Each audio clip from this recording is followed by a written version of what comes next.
अब जब दिन भर घूमा जाए राती के थका लगबे करी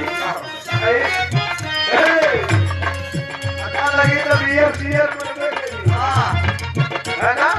अरे थका लगी तो जामा कहाँ रात्रि रात्रि निवास करा मेहनत के करावा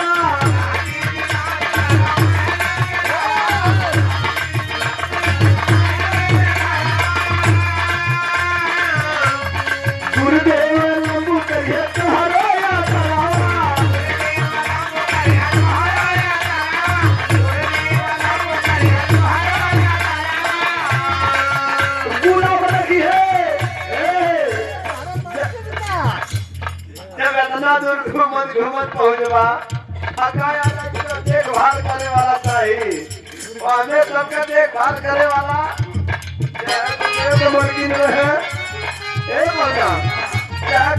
मुर्गी में है लंबू के तो देखभाल क्या करी। अच्छा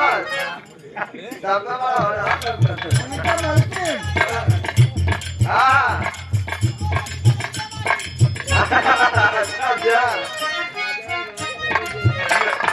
गुरुदेव लंबू